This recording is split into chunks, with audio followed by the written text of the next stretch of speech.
29వ వచనంలో ఒక మాటను జ్ఞాపకం చేసుకుందాం.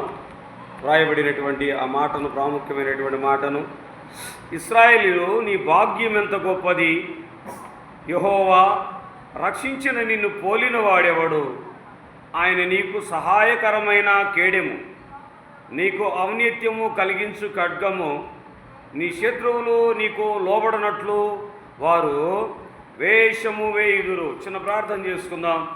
స్తుతులకు కారణభూతుడా యేసయ్య, మీ పరిశుద్ధ పాదములకు వేలాది స్తుతులు, స్తోత్రములు తండ్రి. రాత్రికాల సమయంలో నీ బిడ్డలము ప్రభువా, నీ సన్నిధిలో ఈ రీతిగా చేరి స్తుతించుటకు, కీర్తించుటకు ఇటు కృపను మాకు అనుగ్రహించిన విధానముకై స్తోత్రము. రెండవ మారు అల్పుడైనటువంటి మీ దీనదాసుడు ప్రభువా, మీ పక్షము నిలబడి మీ లేఖన సత్యములను బయలుపరచుటకు నేను అల్పజ్ఞానిని తండ్రి. నా నోటిని బోరగా వాడుకొని మీ అమూల్యమైనటువంటి వాక్కులు మీ బిడ్డలకు మీరు అందించమని యేసు పరిశుద్ధ నామమును అడిగి ప్రార్థించి వేడుకొనుచున్నాము తండ్రి, ఆమేన్. ఇక్కడ వ్రాయబడినటువంటి ఆ ప్రాముఖ్యమైనటువంటి ఆ మాటలు కానీ మనం జ్ఞాపకం చేసుకోగలిగితే అంటున్నాడు. అక్కడ రాయబడినటువంటి మాట,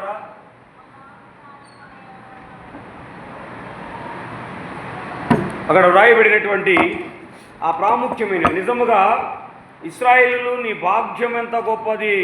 అవును ప్రియులారా, దేవుడు ఏర్పాటు చేసుకున్నటువంటి బిడ్డలైనటువంటి ఇశ్రాయేలీయులు, వారిని ఏ రీతిగా దేవుడు ఆశీర్వదించాలో, వారిని ఏ రీతిగా దేవుడు నడిపించాలో ఒక ప్రణాళిక చొప్పున నేటికి వారిని నడిపిస్తున్నటువంటి వాడుగా ఉన్నాడు. ఇశ్రాయేల్ దేశము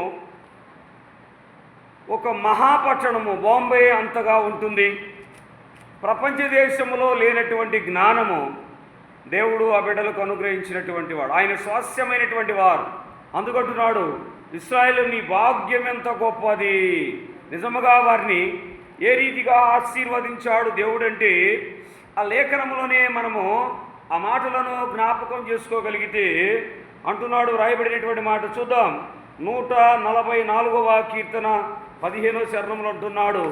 144వ కీర్తన 15వ చరణంలో ఒక మాట అంటున్నాడు. అక్కడ 144వ కీర్తన 15వ చరణంలో అంటున్నాడు. చూడండి, సర్వజీవుల కన్నులు నీ వైపు చూచుచున్నవి, తగిన కాలమందు నీవు వాటిని వారికి ఆహారం ఇచ్చేదు. ప్రపంచము మొత్తము కూడా వారి వైపు చూసేటువంటి రోజులు దేవుడు అనుగ్రహించబోతున్నారు. అందుకంటున్నాడు అక్కడ రాయబడినటువంటి మాట, అక్కడ రాయబడిన మాట, సర్వజీవులు కన్నులు నీ వైపు చూచుచున్నవి, తగిన కాలమందు నీవు వానికి ఆహారం ఇచ్చుదు అని ఇశ్రాయేలు ప్రజలను దేవుడు ఆశీర్వదించినటువంటి వాడుగా ఉన్నాడు.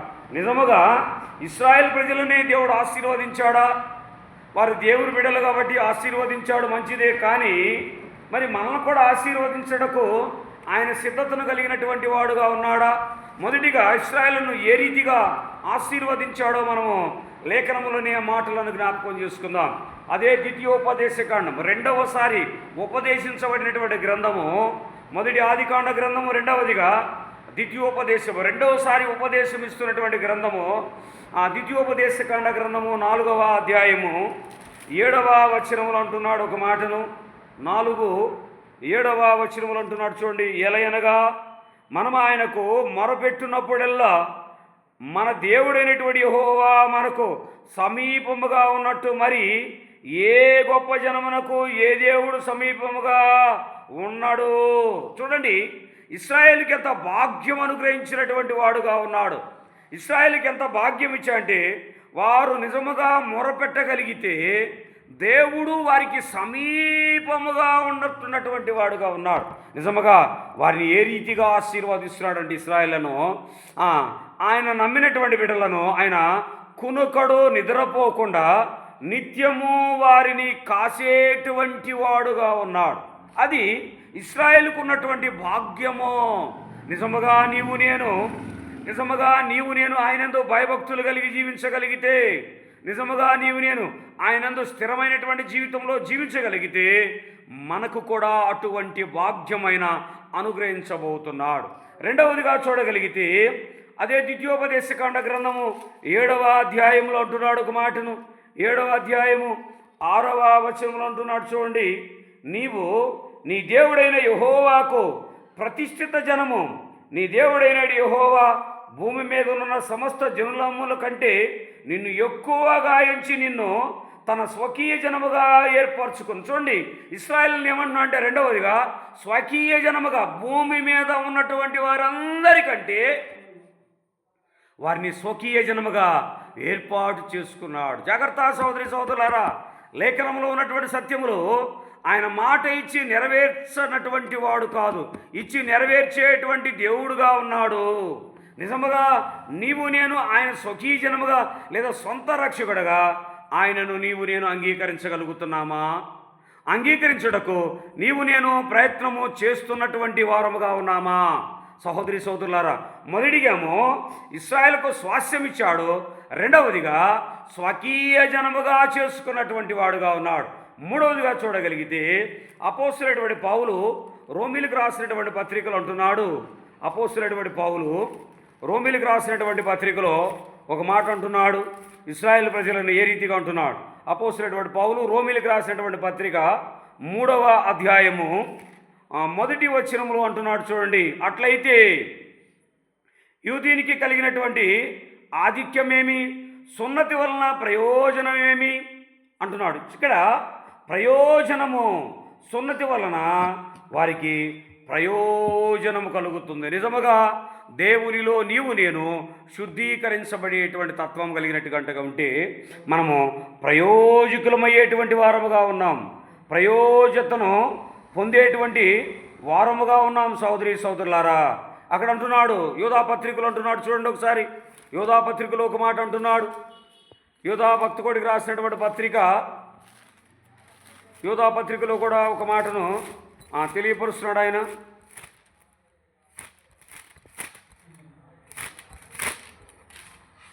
యోధా పత్రిక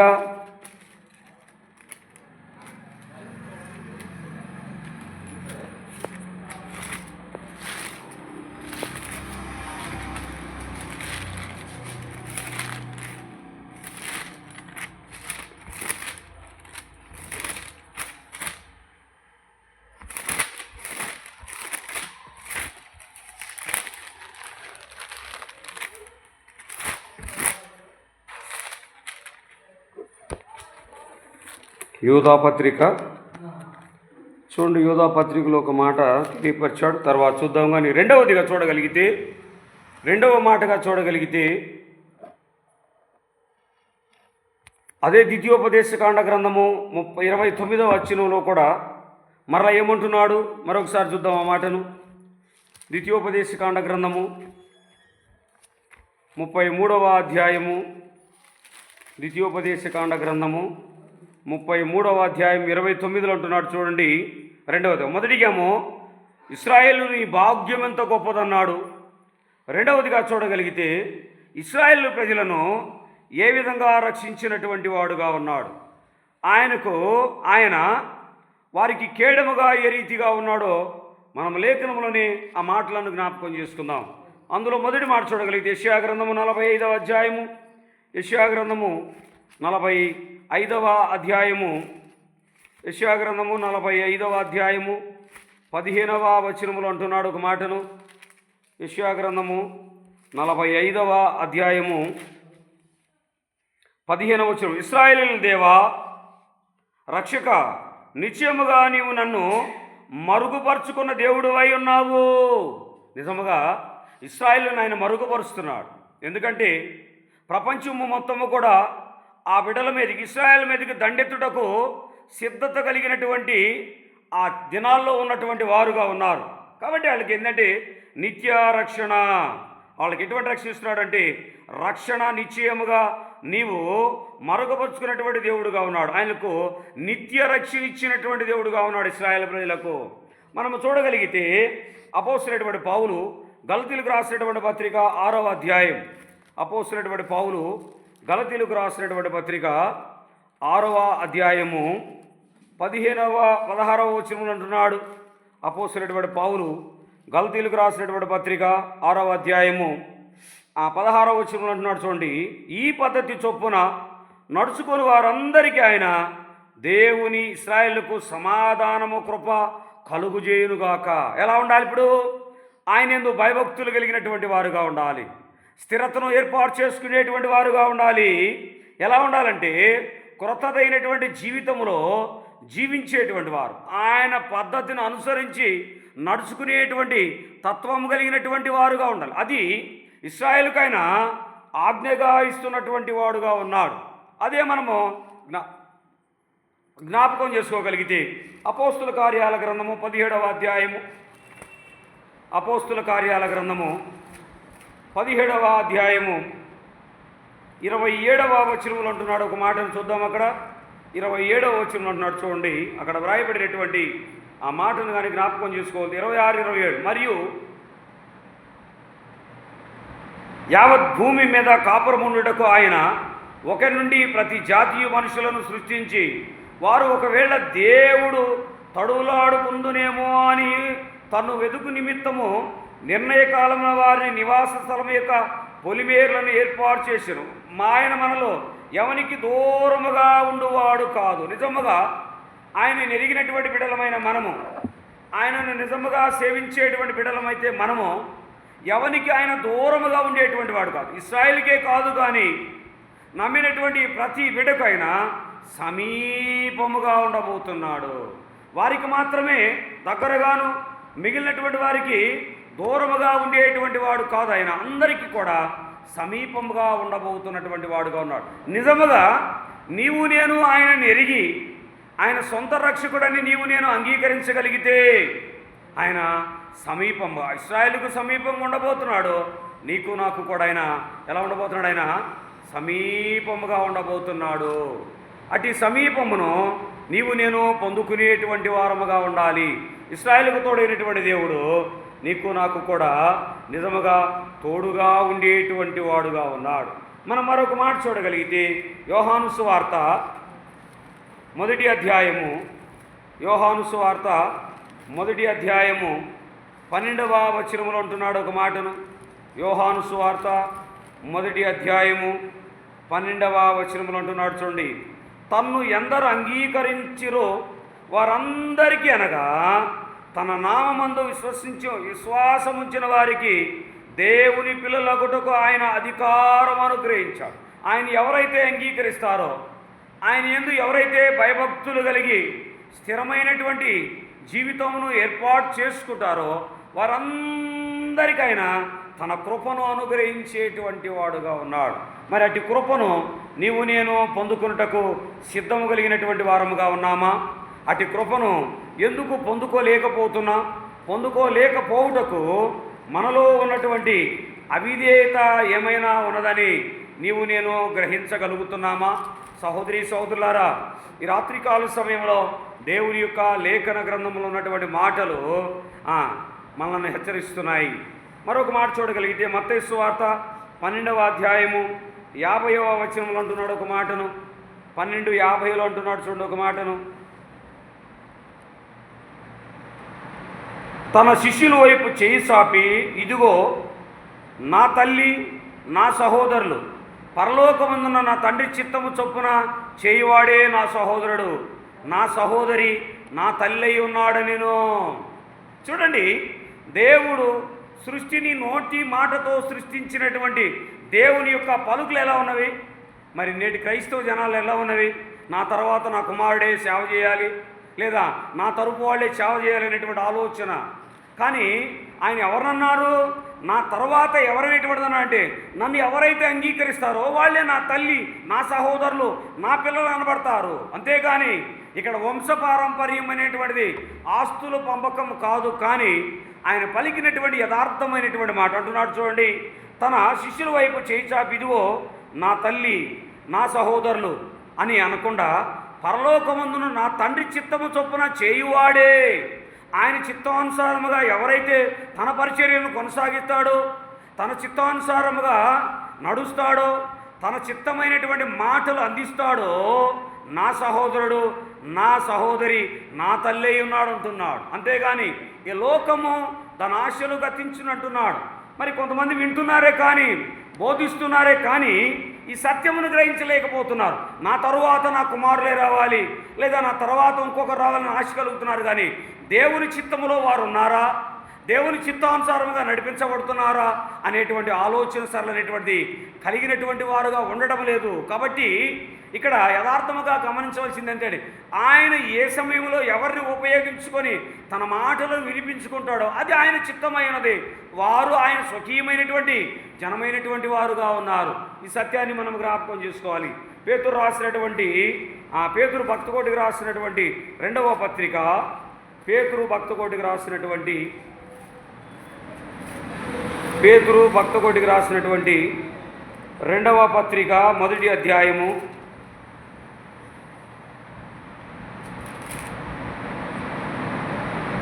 పేతురు భక్తకోటికి రాసినటువంటి మొదటి పత్రిక రెండవ పత్రిక మొదటి అధ్యాయము 4వ వచనములు అంటున్నాడు,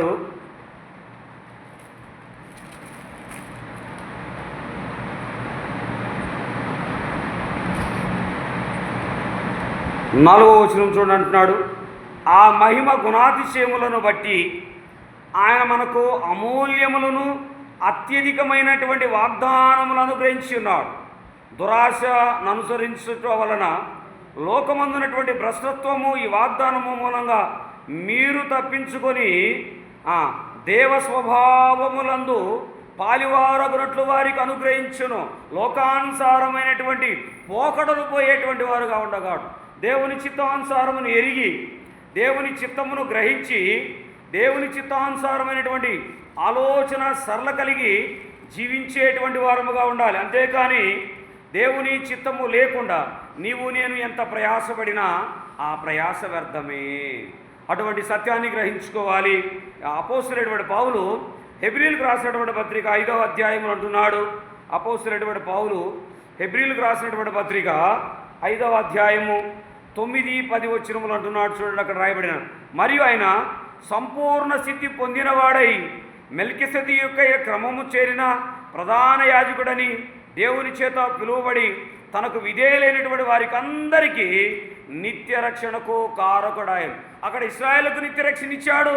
అన్యులమైన రక్షించబడినటువంటి మనకు కూడా ఆయన నిత్య రక్షణ ఇస్తున్నాడు. నిజముగా ఆయన నెరిగి జీవించగలిగితే, నిజముగా ఆయన చిత్తానుసారమైనటువంటి జీవితము నీవు నేను జీవించగలిగితే అన్యులమైన రక్షించబడినటువంటి మనకు కూడా ఆయన నిత్య రక్షణ. కాబట్టి మెల్కిసెదెకు యొక్క క్రమము చొప్పున నీవు నేను నడిచేటువంటి వారముగా ఉండాలి. దేవుని చిత్తానుసారమైనటువంటి జీవితంలో నీవు నేను ఎరిగి గ్రహించి ఆయన చిత్తమును నెరవేర్చేటువంటి తత్వము కలిగినటువంటి వారముగా ఉండాలి. అదే హెబ్రీయులకు రాసినటువంటి పత్రిక అపోస్తలుడైనటువంటి పౌలు 2వ అధ్యాయము 3-4 వచనాల్లో కూడా అంటున్నాడు. చూడండి, ఆయన అన్యులైనటువంటి మనకు ఎట్లా ఇంత గొప్ప రక్షణ మనము నిర్లక్ష్యం చేసిన ఎడల ఎలాగూ తప్పించుకుందాము? అట్టి రక్షణ ప్రభువు బోధించుడి చేత ఆరంభమై దేవుడు తన చిత్తానుసారముగా సూచక క్రియల చేత, మహత్కార్యముల చేతను, నానా విధములైనటువంటి అద్భుతముల చేతను, వివిధములైన పరిశుద్ధాత్మ వరములను అనుగ్రహించుడి చేతను వారితో కూడా సాక్ష్యమిచ్చుచుండగా వినిన వారి చేతను మనకు దృఢపరచబడిను. నిజముగా మనము విశ్వాస జీవితంలో ఎలా ఉండాలంటే దృఢపరిచేటువంటి తత్వం ఉండాలి. విశ్వాసములో నానాటికి మనము ముందుకు కొనసాగబడేటువంటి అట్టి ఆత్మీయమైనటువంటి స్థితిలో నీవు నేను కొనసాగబడేటువంటి వారముగా ఉండాలి.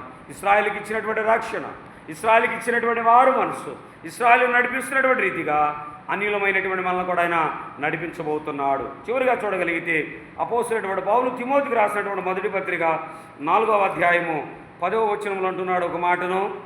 4 మనుషులందరికీ రక్షకుడు, మరి విశేషముగా విశ్వాసులకు రక్షకుడైన జీవము కలిగినటువంటి దేవుని యందు మనము నిరీక్షణ ఉంచి ఉన్నాము కనుక ఇందు నిమిత్తము ప్రయాసతో పాటుపడుచున్నాము. ఎలా ఉండాలంటే వ్యర్థము కానిటువంటి వారముగా ఉండకుండా ప్రయాసతో పాటుపడాలి. దేవుని చిత్తమును నీవు నేను జరిగించేటువంటి వారముగా, దేవుని ప్రణాళిక చొప్పున మన స్వలాభము కాకుండా దేవుని చిత్తానుసారమైనటువంటి జీవితంలో నీవు నేను జీవించగలిగి